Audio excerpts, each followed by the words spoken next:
A very good evening to everyone. This is second video for class 12th electrostats for JEE mains and advance. Video start करने से पहले मैं एक बात बता देता हूँ, ये स्पेशली JEE मेंस और एडवांस के बच्चों के लिए और आपको चैप्टर्स में आपको थोड़ा फंडामेंटल ग्रीप होना चाहिए. Okay, now topic is electrostatics. This is for class 12th. इलेक्ट्रोस्टैट्स में जो सबसे बेसिक्स बात आपको पता होना चाहिए कि व्हाट इज इलेक्ट्रोस्टैट्स. मान लेते हैं कोई चार्ज है, आपको चार्ज के बारे में बेसिक्स क्लास में बताया गया है. जब कोई इलेक्ट्रोस्टैट्स क्या है, जब कोई चार्ज रेस्ट में रहता है, यानी कि जब रेस्ट में रहता है तो फिजिक्स का वैसा ब्रांच है जो रेस्ट चार्ज के बारे में डिस्कस करे उसको इलेक्ट्रोस्टैटिक्स कहते हैं. और अगर यही चार्ज अगर मूव करने लगे, मोशन में आ जाए, तो इसके बारे में फिजिक्स का जो ब्रांच होता है उसको करंट इलेक्ट्रिसिटीज कहते हैं. इलेक्ट्रिसिटीज कहते हैं या इलेक्ट्रो डायनामिक्स भी बोल सकते हैं. एक बेसिक्स बात आपको मैं एक बेसिक्स बात बता रहा हूं. दूसरा चीज जो है आपको पता होना चाहिए कि दो टाइप का चार्ज एग्जिस्ट करता है, पॉजिटिव चार्ज, एक नेगेटिव चार्ज. आपको पता होना चाहिए कि सेम अपोजिट चार्जेस के बीच में एक फोर्स से अट्रैक्ट करता है. That force is called Coulomb's force. That is called Coulomb's force. Same charge repel करता है एक दूसरे को. उसके बाद आपको ये पता होना चाहिए, दो बात आपको बेसिक्स आपको जानना चाहिए.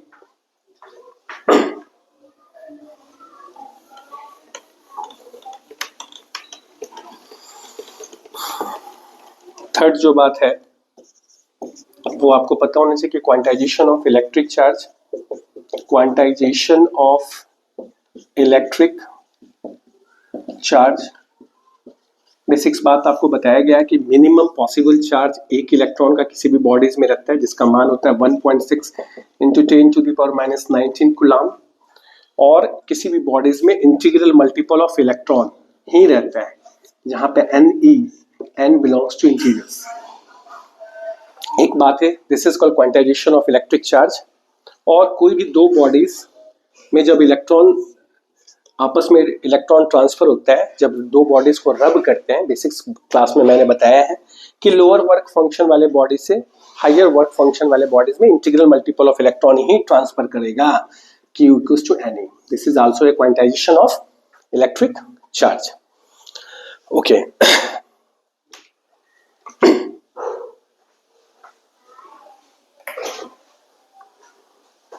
now move fourth part. Fourth है कूलम्ब्स लॉ, जो आपको बेसिक्स बताया जाता है क्लासेस में कि अगर ये Q1 चार्जेस हैं और ये Q2 चार्जेस हैं, दोनों के बीच में R का सेपरेशन है. अगर यहाँ पे फ्री स्पेस है, दोनों चार्जेस के बीच में फ्री स्पेस है, तो दोनों के बीच में जो फोर्स ऑफ रिपल्सिव फोर्सेस लगेगा वो होता है कि Q1 Q2 बाई R का स्क्वायर. के Q1 Q2 बाई R का स्क्वायर.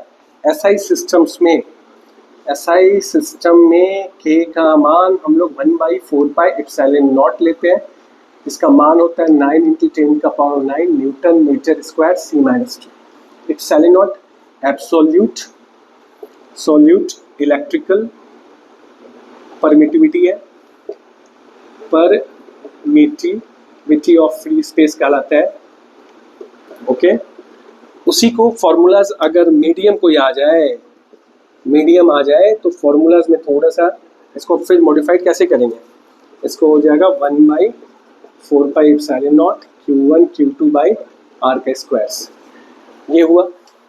अगर इसमें कोई मीडियम आ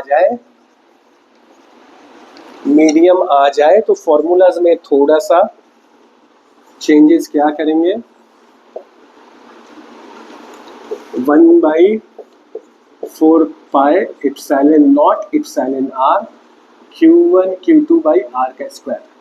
ये रिलेटिव परमिटिविटी ऑफ मीडियम्स है, ये इलेक्ट्रिकल परमिटिविटी ऑफ मीडियम कहलाता है. तो दिया हुआ रहता है क्वेश्चंस में, इलेक्ट्रिकल permittivity ऑफ मीडियम कहलाएगा। ओके, नाउ थर्ड बात जो होता है, फोर्थ है, फिफ्थ है, अपना नंबरिंग कर लीजिएगा। फिफ्थ बात जो है वेक्टर्स फॉर्म, ये भी आते हैं एग्जाम में, इंपॉर्टेंट है न्यूमेरिकल्स के पॉइंट ऑफ व्यू से। यहाँ पे ओरिजिन होता है x है, y है, एक चार्जेस है q1 जिसका पोजीशन वेक्टर r1 है, दूसरा चार्ज है q2 जिसका पोजीशन वेक्टर r2 है। अब यहाँ से यहाँ एक पोजीशन r12 लेते हैं vector, this is called position vector and this is called displacement vector. I have already discussed in vector chapter in class 11। अब आपको ट्रायंगल्स लॉ से पता है कि vector r1 plus r12 equals to r2, that is r12 is equals to r2 minus r1। आप ऐसे लिख सकते हैं डिस्प्लेसमेंट वेक्टर्स को। आपको पता है कि दोनों रिपेल करेगा तो ये इस पे फोर्स ऑन 2 ड्यू टू 1 लगेगा, इसका मान कितना होएगा, दैट इज इधर यूनिट वेक्टर लगता है। आपको पता है वेक्टर ए है ये, दिस इज यूनिट वेक्टर, तो आप इसको ऐसे लिख सकते हैं वेक्टर ए बाई ए, ये मैग्नीट्यूड है। अब यहाँ पे वेक्टर ए के मैग्नीट्यूड को आप ऐसे भी लिख सकते हैं या ऐसे भी लिख सकते हैं। इधर मान कितना होगा 1/4 pi epsilon naught q1 q2 by r12 का स्क्वायर, और यूनिट वेक्टर आप लगा देते हैं अगर वेक्टर फॉर्म में लगा रहे हैं। बाकी तो आपको पता है कि f21 is equals to 1/4 pi epsilon naught q1 q2 by r12 का स्क्वायर। इसको आप लिख सकते हैं वेक्टर r12 बाई, यहाँ पे 3 हो जाएगा, रिप्लेस करेंगे इसी के जैसा। आप इसी चीज़ को आप ऐसे भी लिख सकते हैं q1 q2 बाई r12 को क्या लिख सकते हैं vector r2 minus r1 by vector r2 minus r1 का होल क्यूब मैग्नीट्यूड के फॉर्म में भी लिख सकते हैं। सिक्स्थ बात अब आप सीखिए, ये कुछ बेसिक्स बात मैं बता रहा हूँ जो आपको चाहिए। सिक्स्थ बात है distribution of charges, distribution of charge. Distribution of charge जो है उसको आप सीखिए। दो टाइप का डिस्ट्रीब्यूशंस होते हैं, एक होता है पॉइंट डिस्ट्रीब्यूशंस। पॉइंट डिस्ट्रीब्यूशंस में पॉइंट के फॉर्म में चार्जेस दिखते हैं लाइक दिस, पॉइंट्स के फॉर्म में जो कूलॉम्स लॉ निकाले थे k q1 q2 by r का स्क्वायर। दूसरा होता है कॉन्टिन्यूअस डिस्ट्रीब्यूशंस। कॉन्टिन्यूअस डिस्ट्रीब्यूशंस होते हैं, यहाँ पे क्या होता है चार्ज किसी सरफेस पे स्कैटर्ड होता है, ऐसे करके चित्राया हुआ रहता है। कॉन्टिन्यूअस में भी दो होते हैं, एक होता है यूनिफॉर्म और दूसरा होता है नॉन यूनिफॉर्म। इसको ऐसे समझिए, यूनिफॉर्म क्या होता है, अगर ये 4 मीटर स्क्वायर से एरिया है और 4 कूलाम का चार्ज, हर 1 मीटर स्क्वायर में 1-1 कूलाम हो, हर 1 मीटर स्क्वायर में 1-1 कूलाम हो तो यूनिफॉर्म, और अगर ऐसा ना हो कहीं पे 1.5 हो जाए तो नॉन यूनिफॉर्म। उसके बाद सीखिए कॉन्टिन्यूअस डिस्ट्रीब्यूशन 3 टाइप्स का होता है। एक होता है लीनियर डिस्ट्रीब्यूशंस। लीनियर डिस्ट्रीब्यूशंस में चार्ज अलोंग द लाइन आपका डिस्ट्रीब्यूटेड रखते हैं, यानी कि अगर L लेंथ है, Q चार्जेस है, फिजिक्स में छोटा सा DL लेंथ पे DQ चार्ज होगा, एक लैम्डा वर्ड्स होता है DQ बाई DL, ये लीनियर चार्ज डेंसिटीज होते हैं, इसको बोलते हैं लीनियर चार्ज डेंसिटीज होते हैं। यहाँ से आप इसका कूलम्स पर मीटर होता है, ये 1D डायमेंशंस का होता है, यहाँ से आप लैम्डा DL निकाल सकते हैं। बहुत बढ़िया से इंटीग्रेशन मार के आप Q चार्ज निकालने का बहुत ही अल्टीमेट फार्मूलाज है। एक लीनियर डिस्ट्रीब्यूशंस होता है, दूसरा कॉन्टिन्यूअस डिस्ट्रीब्यूशंस में दूसरा होता है surface charge distributions. Surface charge distributions होते हैं, किसी सरफेस पे रहते हैं, चार्ज किसी सरफेस पे रहते हैं। मान लेते हैं कि Q चार्ज है S सरफेस पे, छोटा सा सरफेस दिए में छोटा सा चार्ज, एक सिग्मा रहते हैं, इसको सरफेस चार्ज डेंसिटीज कहते हैं। सरफेस चार्ज डेंसिटीज कहते हैं, that is this is equals to dq by ds, coulomb पर मीटर स्क्वायर। ये एक 2D डायग्राम है। तीसरा होता है volume charge distributions. Volume charge distribution ये 3D डिस्ट्रीब्यूशंस है, यहाँ पे एक 3D डायग्राम का हम लोग रूप लेते हैं लाइक दिस। अगर मान लेते हैं कि क्यू चार्ज है वी वॉल्यूम पे, तो छोटा सा वॉल्यूम dv पे dq चार्ज, यहाँ पे एक सिग्मा या रो का इस्तेमाल करते हैं, इसको वॉल्यूम चार्ज डेंसिटीज कहते हैं, वॉल्यूम चार्ज डेंसिटीज कहते हैं। That is this is equals to dq by dv। आप यहाँ से फाइंड आउट कर सकते हैं। ओके, अब हम लोग देखेंगे कुछ और भरेंगे, आगे जाएंगे। 6 बात पे आते हैं। 6 बात है, एक टॉपिक है electric field. Electric field E, और ये एक वेक्टर क्वांटिटी है। हम ज़्यादा बेसिक्स बात पे नहीं आ रहे हैं। एक क्यू चार्ज है, अपने चारों ओर एक मॉडिफाइड करता है एक स्पेस जहाँ पे इसका इन्फ्लुएंस होता है। That is called the simple definition of electric fields. Suppose that यहाँ पे पॉइंट पी है, यूनिट पॉजिटिव चार्ज को यहाँ पे प्लेस्ड करते हैं, तो ये प्लस, ये सोर्स चार्ज है, ये पॉइंट चार्जेस है, सेम चार्जेस है, रिपल्सिव फोर्सेस एफ एग्जिस्ट करेगा। इस पॉइंट पे इलेक्ट्रिक फील्ड कितना हुआ, एफ बाई प्लस 1। यानी कि अगर यहीं पे टेस्ट चार्जेस क्यू नॉट को प्लेस करेंगे तो यहाँ पे एक कितना फोर्स इलेक्ट्रिक फील्ड होगा, एफ बाई क्यू नॉट। यानी कि एक फॉर्मूला क्या बना, E equals to F by Q naught. Vector form में अगर वैक्टर फॉर्म देखेंगे, this is equals to F by Q naught. आप यहीं से F equals to E Q naught भी लिख सकते हैं। न्यूटन पर कूलम इसका यूनिट है, एक वेक्टर क्वांटिटी है। नाउ इलेक्ट्रिक फील्ड्स आपको जान गए। आपको 7th बात आपको जानना चाहिए, electric field E due two plus Q charge. E due two plus Q charge, इसको आप जानिए। अगर कोई प्लस क्यू चार्ज है और इसका कोई इलेक्ट्रिक फील्ड है और इसके r दूरी पे कोई पॉइंट है, यहाँ पे इलेक्ट्रिक फील्ड का मान होता है k q बाई r का square. This is ultimate formulas. k का मान आप यहाँ पे 1/4 pi epsilon not q by r का स्क्वायर भी लिख सकते हैं। ये इलेक्ट्रिक फील्ड का फॉर्मूला है।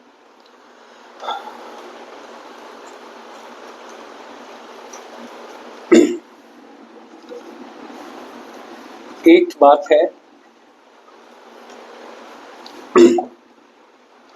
अब यहाँ पे एक चीज और सीखिए। ये पॉइंट डिस्ट्रीब्यूशंस था, electric field due to linear charge distributions. Linear charge distributions, ये आपको रट लेना चाहिए। यहाँ पे कॉन्टिन्यूअस की बात करें, यूनिफॉर्म की बात कर रहे हैं, यूनिफॉर्म चार्ज डिस्ट्रीब्यूशंस है। अब इलेक्ट्रिक फील्ड का क्या फॉर्मूलाज होगा। सपोज दैट कि चार्ज वो जो पता है आपको कि क्यू चार्ज के कारण आर दूरी पे इलेक्ट्रिक फील्ड का मान के क्यू बाई आर का स्क्वायर होता है। ये पॉइंट डिस्ट्रीब्यूशंस होता है, बराबर है।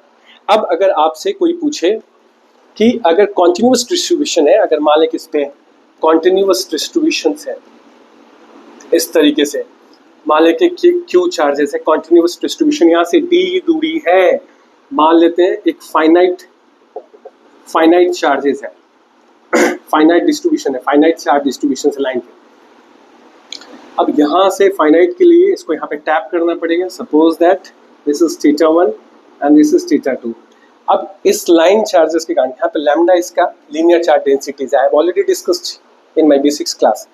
अब इसमें इलेक्ट्रिक फील्ड का 2 कंपोनेंट होगा इस पॉइंट पे, एक इस डायरेक्शन में that is called E perpendicular, और दूसरा जो होता है E parallel along the line, ये होता है k lambda by T sine θ1 plus sine θ2। रट जाइएगा, इंपॉर्टेंट है न्यूमेरिकल्स के लिए।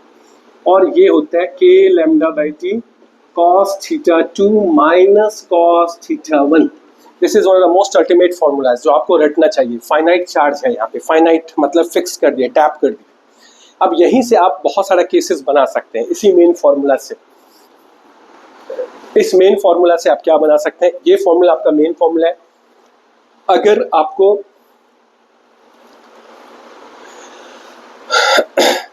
अगर अब यहाँ पे सेमी इनफाइनाइट्स का केस बना दे, इसी से सेमी इनफाइनाइट लाइन चार्जेस है, तो क्या होगा।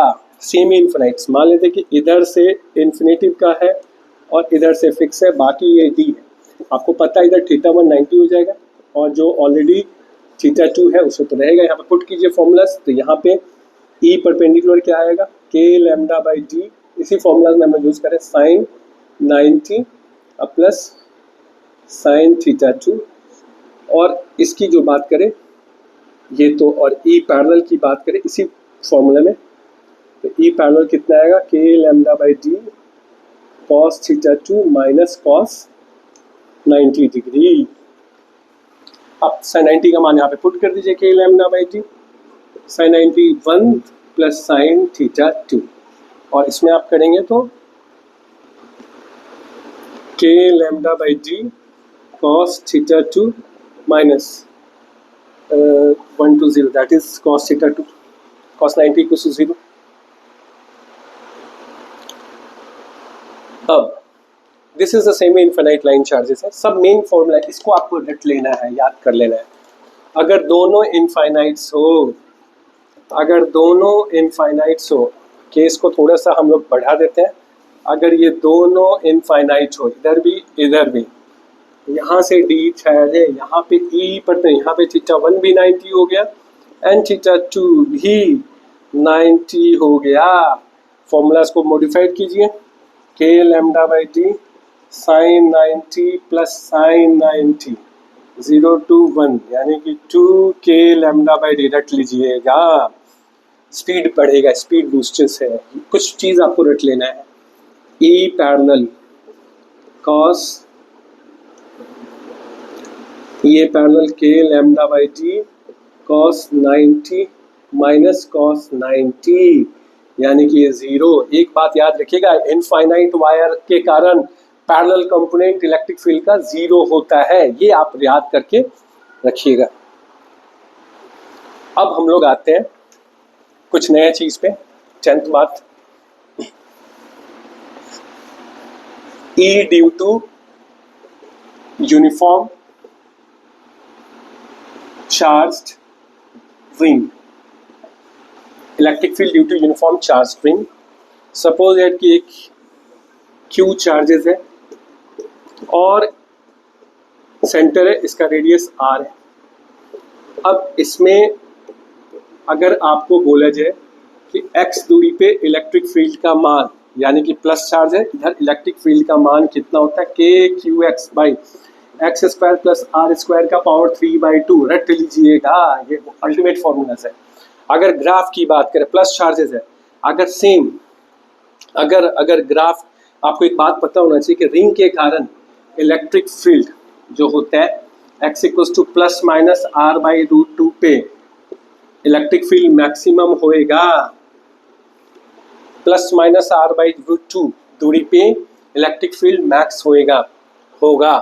अगर इसका ग्राफिकल इंटरप्रिटेशंस की बात करें तो अगर ग्राफ बनाते हैं तो ज़रा ध्यान से देखिएगा, आपको ग्राफ यहाँ पे ऐसे करके लाइक दिस, ये minus R by root 2 and this is R by root 2। अब आप देखते होंगे ग्राफ में 2 है, ये पॉजिटिव चार्ज, इसका ग्राफ ये रिप्रेजेंट कर रहा है, इधर राइट साइड में है। अगर सेम चीज अगर यहाँ पे माइनस चार्ज होता, ये ग्राफ किसके लिए है, यहाँ पे अगर माइनस चार्ज होता तो अगर यहाँ पे इलेक्ट्रिक फील्ड का डायरेक्शन इधर होता है, इसलिए इसको नेगेटिव डायरेक्शन में बनाया है, ये आपका मैक्सिमम है, इसके लिए ग्राफ है। This graph depict this and this graph depict here, okay. r by root 2 दूरी पे electric field will be maximum, you have to be must memorise it.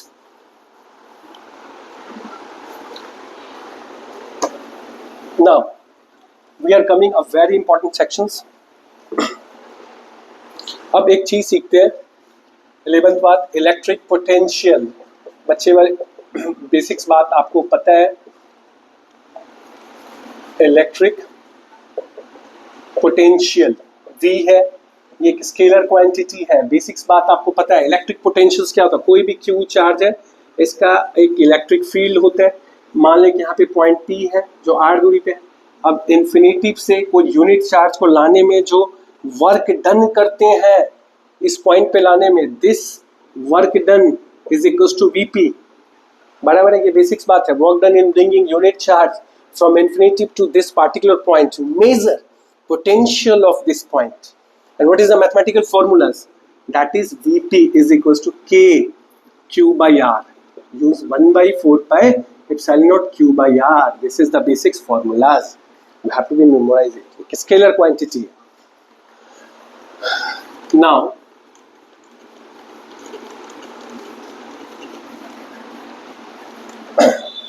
at right now we are discussing about some more topics. 13 electric lines of force. Electric lines of force also very important topics. Basics बात आपको पता है कि एक plus Q charge है. अब इसका जो इलेक्ट्रिक फील्ड है, माइकल फैराडे क्या किया पिक्टोरियल डिपिक्टेशंस के लिए, अगर प्लस क्यू चार्ज है तो प्लस क्यू चार्ज का आपको पता है what is electric lines of force. Basically ये एक इमेजिनरी कॉन्सेप्ट है जो किसी फील्ड को पिक्चोरली डिपिक्ट करने के लिए दिया गया. होता क्या है, बेसिकली प्लस क्यू चार्ज है. अब मान लेते हैं कि प्लस क्यू चार्ज है, यहाँ पे इसका ये फील्ड है. अब मान लेते हैं कि यहाँ पे कोई यूनिट पॉजिटिव चार्ज को प्लेस करेंगे तो ये इस डायरेक्शन में रिपल्सिव फोर्स लगेगा और इस डायरेक्शन में मूव करेगा. यहाँ पे रखेंगे तो इधर मूव करेगा. तो यूनिट चार्ज फ्री है मूव करने के लिए, तो जिस पाथ में मूव करेगा उस पाथ को हम लोग एक लाइन ऐसे करके ड्रॉन कर देते हैं like this. Now this is electric lines of force due to plus Q charge radially outwards. This is radially outwards. This is radially outwards. ये सब बेसिक्स बात है. Basically electric lines of force क्या है, basics class में आपको पढ़े हैं कि बेसिकली एक पाथ है जो स्ट्रेट भी हो सकता है, कर्व भी हो सकता है, जहाँ पे यूनिट चार्ज अगर हम लोग प्लेस करते हैं तो वो मूव करता है. एक इंपॉर्टेंट प्रॉपर्टीज क्या है कि एक इलेक्ट्रिक लाइंस ऑफ फोर्स ऐसे, अगर किसी पॉइंट P है या Q है, अगर इस पॉइंट पे एक टेंजेंट ड्रॉन करेंगे तो ये टेंजेंट यहाँ पे इलेक्ट्रिक फील्ड इंटेंसिटी का डायरेक्शंस बताएगा. ये मेन बात है. कुछ आपको लाइंस ऑफ फोर्सेस ड्रॉन करना आना चाहिए. प्लस क्यू चार्ज के कारण माइनस क्यू है तो उसके कारण रेडियली इनवर्ड ऐसे करके जाएगा. इस पर हम ज़्यादा डिस्कस नहीं कर रहे, ऐसे जाते हैं. और अगर हम लोग अगर ये प्लस क्यू चार्ज एक डाइपोल का लेते हैं केस, तो यहाँ से रेडियली इमिनेट करेगा और यहाँ पे टर्मिनेट हो जाएगा लाइक दिस.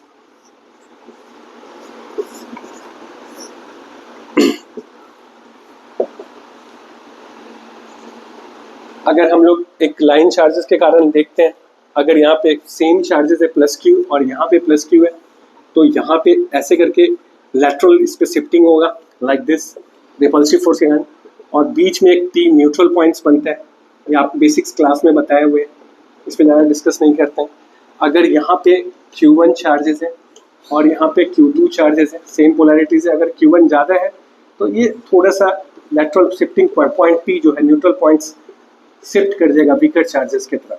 ये एक बेसिक्स बात बता रहे हैं. अगर कोई लाइन सीट्स चार्जेस है लाइक दिस, तो इसके कारण electric lines of force like this होएगा. ये आपको बेसिक्स बात है जो आपको जानना चाहिए. चलिए अब हम लोग जो 13 टॉपिक है उस पे आते हैं. This is important for 13 topics है. Electric fields E and electric potential V due to concentric cells. Exams में इस पे क्वेश्चंस रहते हैं हर साल. कंसेंट्रिक सेल्स ये आपको आना चाहिए. कंसेंट्रिक सेल्स बहुत सारे सेल्स का एक ही जगह पे कॉमन सेंटर हो, उसको कंसेंट्रिक सेल्स कहते हैं. यहाँ पे आपको इलेक्ट्रिक फील्ड और पोटेंशियल लिखना आना चाहिए. बहुत सारे ट्रेंडिंग है ये, बहुत सारे प्रीवियस ईयर्स में भी जेई मेंस वगैरह में एडवांस में भी क्वेश्चंस आते रहते हैं इससे. अब आप एक चीज़ सीखिए, अगर कोई सपोज दैट आप एक बेसिक्स बात सीखिए कि अगर कोई सेल है, इसका चार्ज Q है और ये सेंटर है और इसका रेडियस है R. अगर यहाँ पे कोई पॉइंट P है यानी कि R दूरी पे, ये P अभी इनसाइड में है, सेल के इनसाइड में है, ये सेल के इनसाइड में है आप इसको रट लीजिएगा। अगर R स्मॉलर देन R है तो यहाँ पे अगर इलेक्ट्रिक फील्ड की मांग करते हैं यहाँ पे तो जीरो होएगा, मगर पोटेंशियल की करेंगे तो KQ/R होगा। ये रट लीजिएगा। इस सेल के कारण पोटेंशियल इनसाइड पॉइंट पे KQ/R कांस्टेंट होता है, मगर इलेक्ट्रिक फील्ड इनसाइड में जीरो होगा।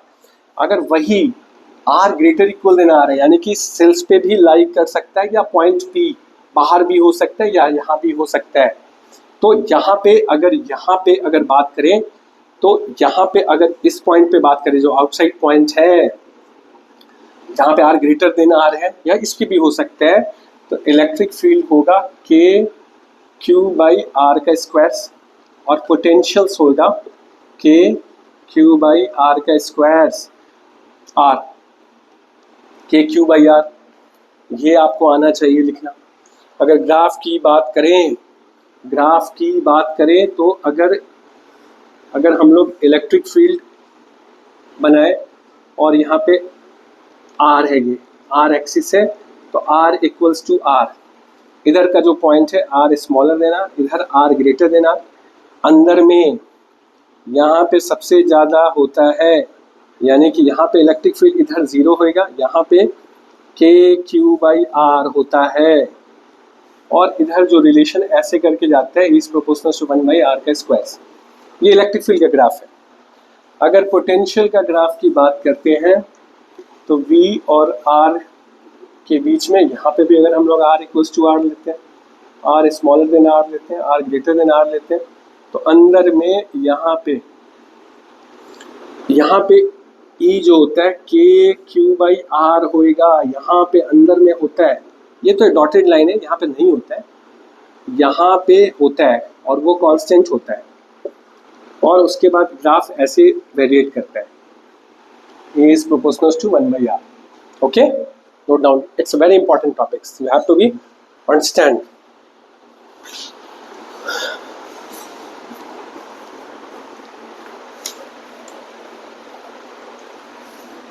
Now 14th, आप टॉपिक्स को सीक्वेंस में कर लीजिएगा। 14th है आपको कंसेंट्रिक सेल्स है। Suppose that how to write E and V इन कंसेंट्रिक सेल्स, कैसे लिखते हैं। सपोज दैट कि एक सेल है, ये दूसरा सेल है और ये तीसरा सेल है। मान लेते कि इस पे चार्ज Q1 है, इस पे -Q2 है, इस पे +Q3 है। अगर यहाँ पे A रेडियस है, इसका रेडियस है B और इसका रेडियस है C।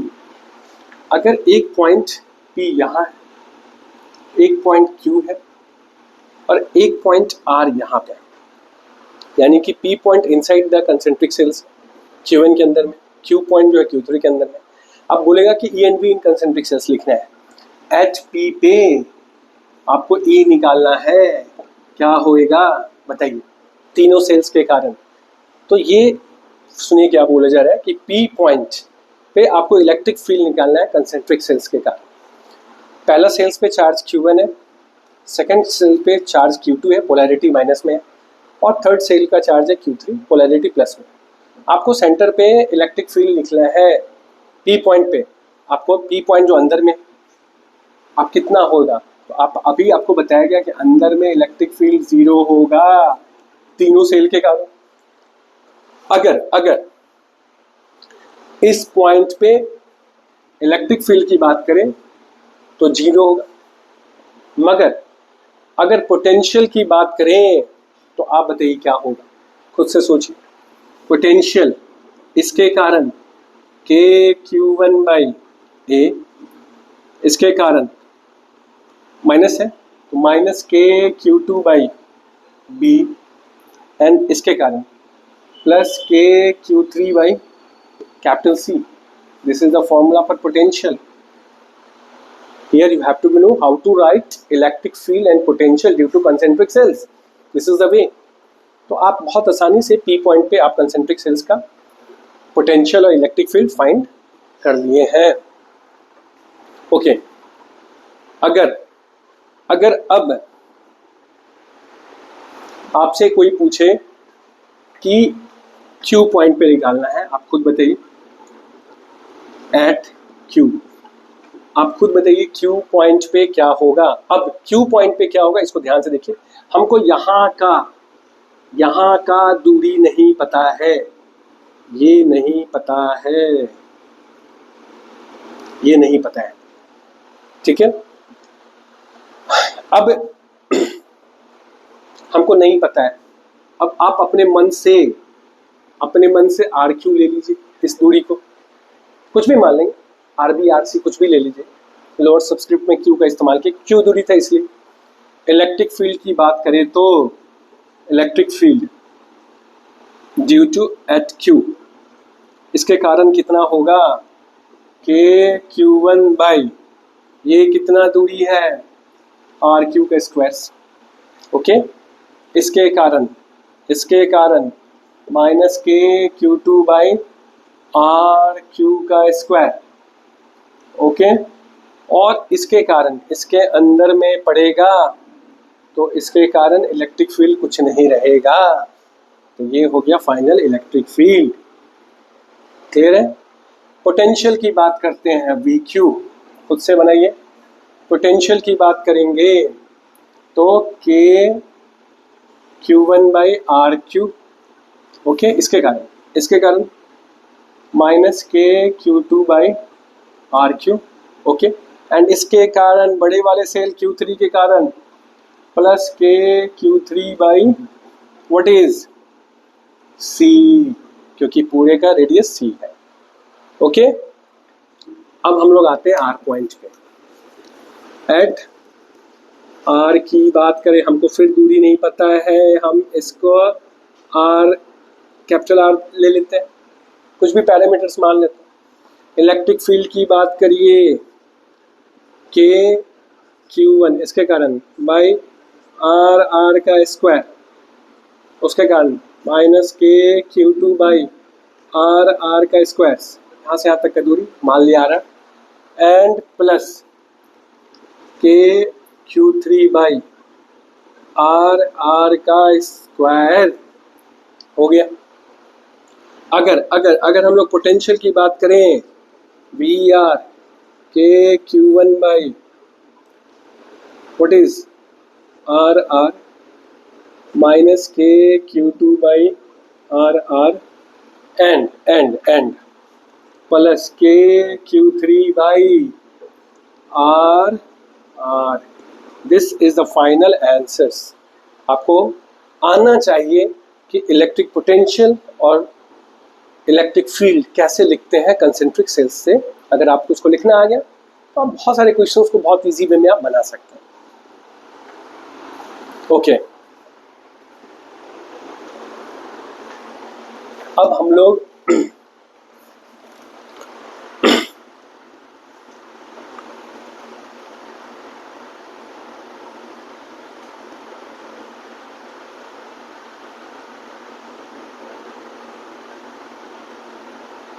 कुछ क्वेश्चंस बनाते हैं स्पेशली फूड। पहला क्वेश्चन है, क्वेश्चन नंबर 1 है, क्वेश्चन है 3 concentric metallic shell, 3 concentric metal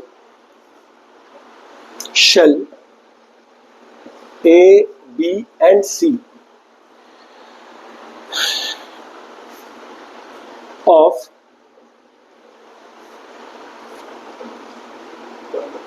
respective radii A, B and C। यहाँ पे आपको दिए हुए क्वेश्चंस A, B और C। ये सबसे छोटे हैं। Have surface charge densities, have surface charge densities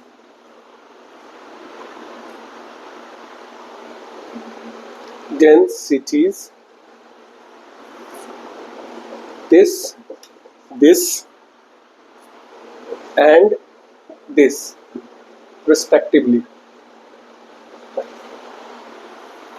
The potential of cell B is the potential of cell, the potential of shell B is। Objective question है ये, क्वेश्चन आपका JEE main 2018 का question है, ये जेई आया हुआ question है, 2018 का है। अब आपको सेल बी का पोटेंशियल फाइंड करना है। अब इस क्वेश्चंस को ध्यान से देखिए, यहाँ पे एक शेल है,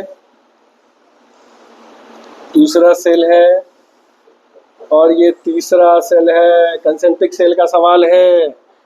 एक का रेडियस ए है, दूसरे का रेडियस बी है एंड तीसरे का रेडियस सी है।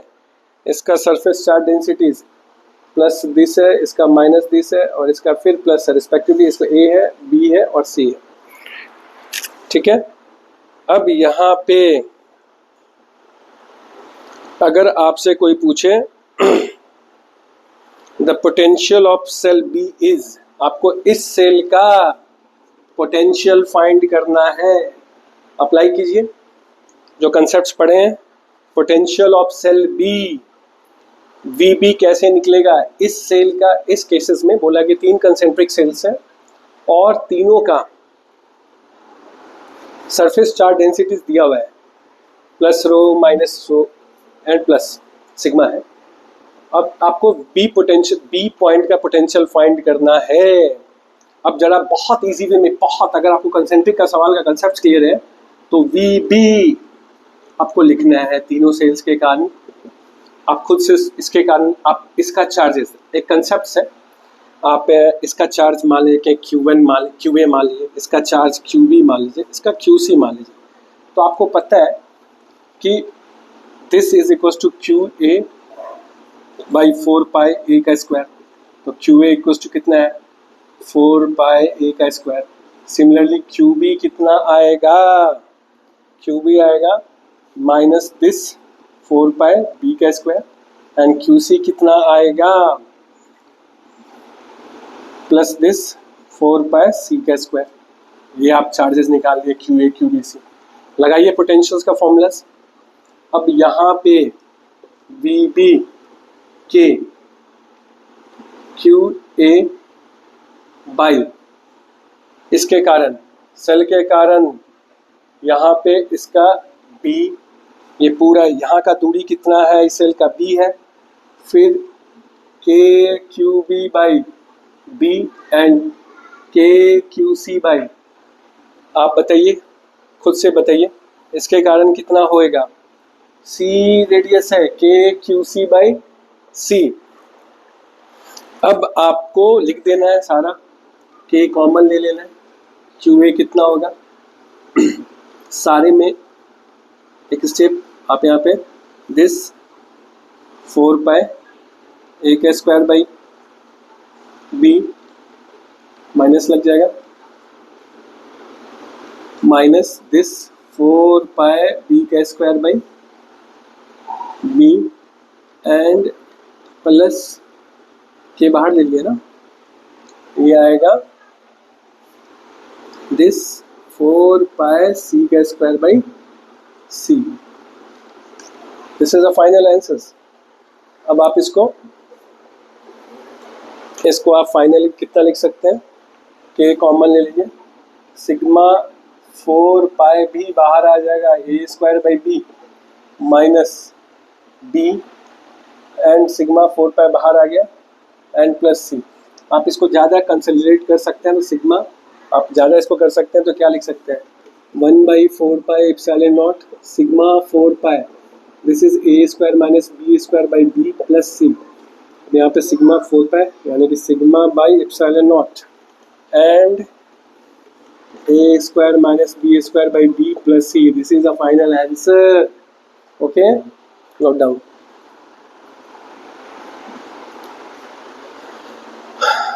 Okay, now move to the second questions. The second question is also very good questions. Question number 2. Questions कह रहा है कि a charge Q is distributed over 3 A charge Q is distributed over three concentric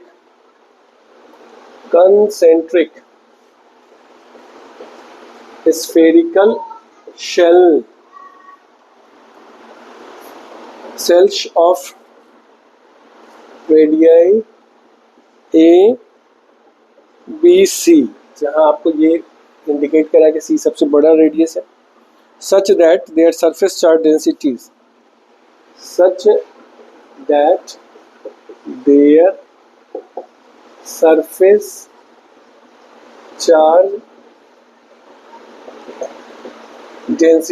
are equal to one another. Okay, the total potential at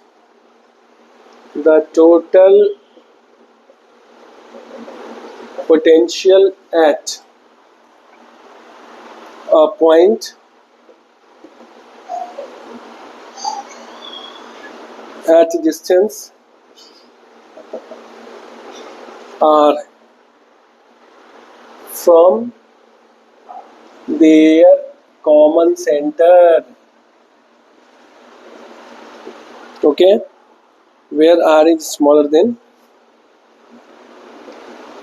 a है। सवाल में बोल रहा है कि the charge Q is distributed over three concentric spherical shell of radii A, B, C, such that their surface charge densities are equal to one another. The total potential at a point distance r from their common center, जहाँ पे r छोटा है, सबसे छोटा है, यानी कि एक है this second cell and third cells, सारे का सरफेस चार्ज डेंसिटी सेम है। ये रेडियस तुम्हारा A है, ये हो गया B एंड ये हो गया C। अब यहाँ पे एक पॉइंट है P जहाँ पे R है जो A से भी छोटा है। आपको total potential at point distance R निकालना है। कुछ नहीं है, सवाल काफ़ी इजी है।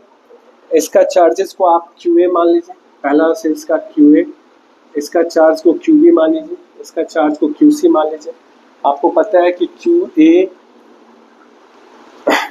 Q चार्ज डिस्ट्रीब्यूटेड है, तो QA, QB एंड QC ये Q के बराबर होगा। QA का मान अभी निकाले हैं, दिस 4 पाई A का स्क्वायर, दिस 4 पाई B का स्क्वायर, दिस 4 पाई C का square equals to Q, this sigma 4 pi is equals to, common लेते हैं, A square B square C square equals to Q, this sigma 4 pi equals to Q by A square B square plus C का square. ये एक expression का use कर सकते हैं।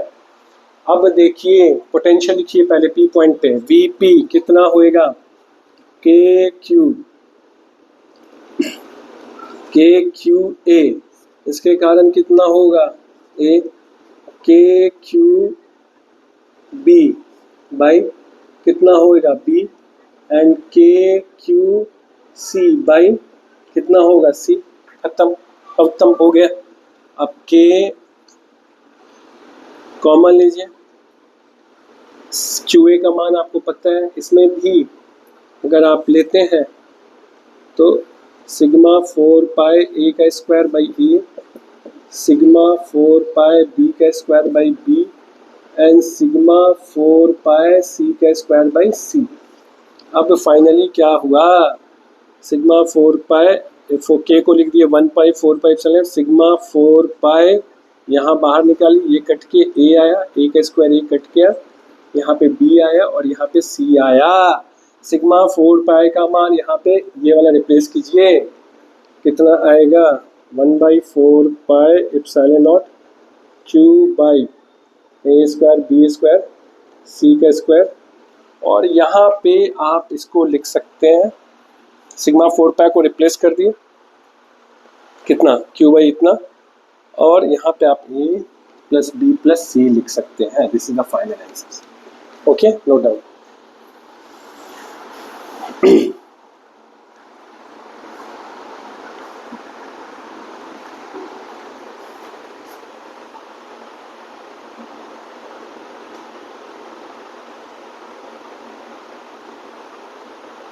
अब हम लोग एक थर्ड अच्छा क्वेश्चन देख रहे हैं, ये भी क्वेश्चन यही कहीं है, ये क्वेश्चंस भी इम्पोर्टेंट है।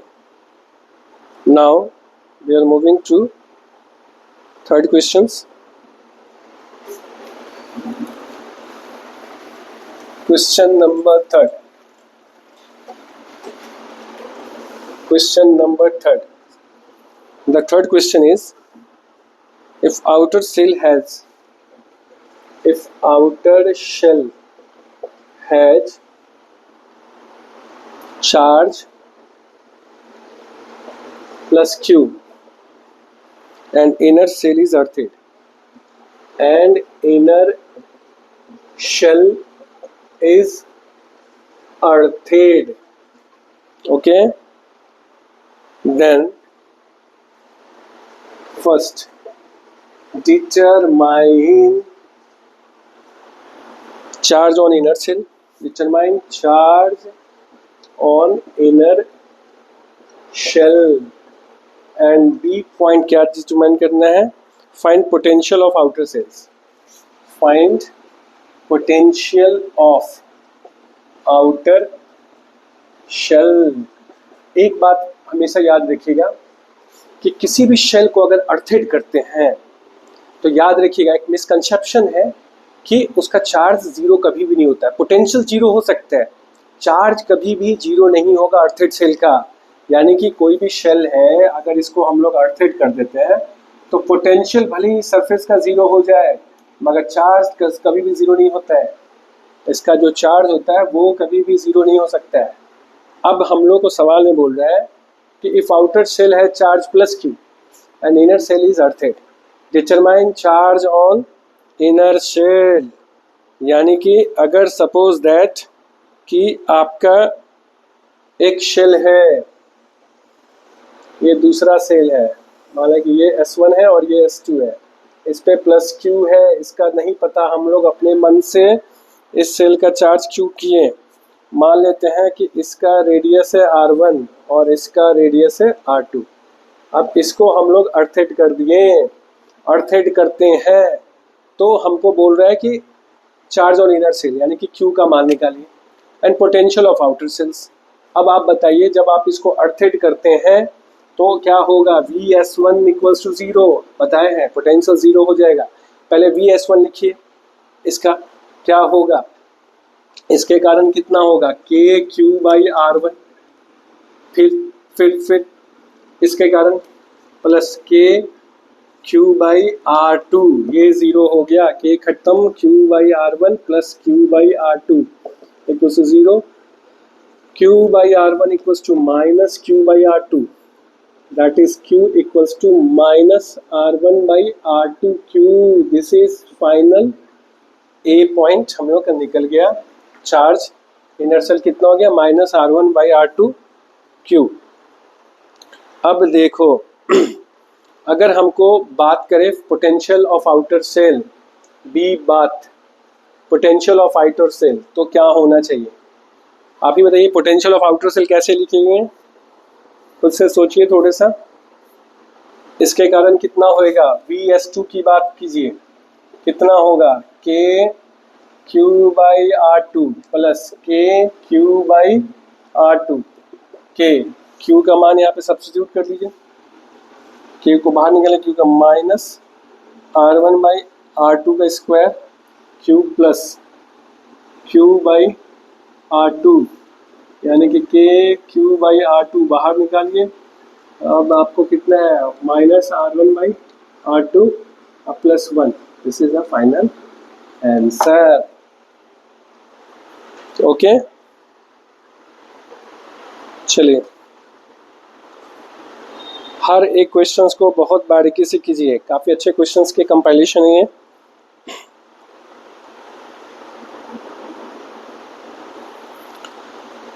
चलिए एक क्वेश्चन और हम लोग देखते हैं।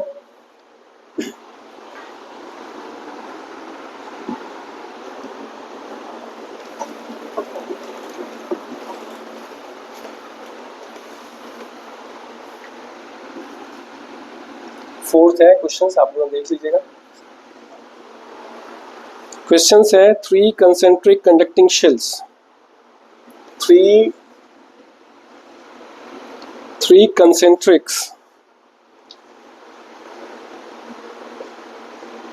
conducting shell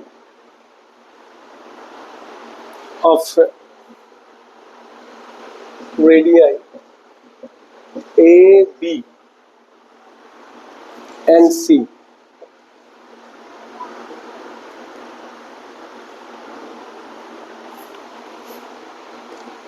charge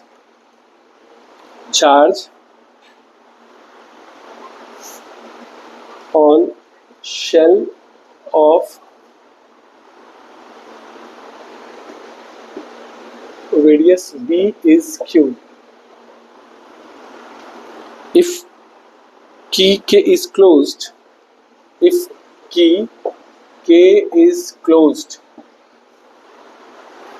find charge on innermost and outermost cells. Find charge on innermost and outermost shell. Given that A ratio B ratio C equals to 1 ratio 2 ratio 3, यानी कि रेडियस सबका ये है। सवाल को समझिए, अच्छा सवाल है। 3 concentric conducting shell of radius ABC, charge on shell of radius B is Q. If K is closed, find charge on innermost and outermost cell. Given that ABC this. अगर मान लेते हैं कि 3 कंसेंट्रिक सेल्स आप बना रहे हैं, 1 2 and 3, इसका रेडियस A है, मान लें कि इसका रेडियस B है एंड इसका रेडियस C है। सवाल को बोलिए 3 concentric conducting shell of radius ABC, charge on shell of radius B is Q। इस रेडियस पे Q चार्ज है। इफ K इज क्लोज्ड, अगर सपोज दैट कि यहां से इनरमोस्ट से यहां से एक की लगा हुआ है, ठीक है, अगर ये क्लोज होता है, ये अगर इसको क्लोज करते हैं, की यहाँ का कनेक्ट कर देते हैं, यहाँ पे की लगा हुआ है, अगर क्लोज करते हैं तो आपको पता होना चाहिए, अच्छा रेडियस आपको पता है कि A आपका A है तो B हो जाएगा 2A और C हो जाएगा 3A, ये तो प्रोपोर्शन के हिसाब से इस शेल का। अब अगर इनर मोस्ट और आउटर मोस्ट शेल को अगर क्लोज करते हैं तो चार्ज हमेशा हायर पोटेंशियल से लोअर पोटेंशियल की तरफ फ्लो करेगा। अच्छा और क्या होता है, और इसमें दोनों का पोटेंशियल सेम हो जाएगा, यानी कि V इनर क्लोज करते ही V inner equals to V outer. अब आपको मान लेते हैं कि यहां से Q चार्ज फ्लो किया, मान लेते हैं कनेक्ट करने के बाद, तो इस पे प्लस Q चार्ज आएगा, तो इतना चार्ज जब वहां गया तो इस पे अपने आप माइनस Q चार्ज आ जाएगा इनर और आउटर मोस्ट के बीच में। अब इनर मोस्ट का पोटेंशियल लिखना सीखिए, इनर मोस्ट का पोटेंशियल लिखिए। इनर का पोटेंशियल कितना होगा, -KQ/A, ओके, उसके कारण कितना होएगा, +KQ/B, इसके कारण +KQ/C। आउटर का लिखना सीखिए, आउटर का कितना होएगा, आउटर का इसके कारण -KQ/C, इसके कारण KQ/C, सबका C होगा, फिर इसके कारण +KQ/C। आपको ये वाला पार्ट कट गया। अब आपको क्या होएगा, इसमें सॉल्व कीजिए, K कट गया तो -Q/A, Q/2A, इधर कितना होगा -Q/3A, अब प्लस Q/3A, A भी कट गया तो कितना हुआ, इसके बाद यहाँ लिख रहे हैं minus Q plus Q by two equals to minus Q by three और plus Q by three. Solve कीजिए, कितना हुआ, minus Q plus Q by three और यहाँ पे Q by three minus Q by two. Solve करते हैं तो कितना हुआ, minus three Q plus Q by three और यहाँ पे 6 होएगा, 2q माइनस एंड 3q। यहाँ पे कितना है, माइनस 2q बाई थ्री और यहाँ पे कितना है, माइनस q बाई सिक्स, 3 2 और ये minus minus q equals to q by four. ये हुआ आपका final answer, q equals to q by four. Okay, now आप इन सारे क्वेश्चंस के और सारे क्वेश्चंस को ढूंढिए और प्रैक्टिस कीजिए। Thank you for this.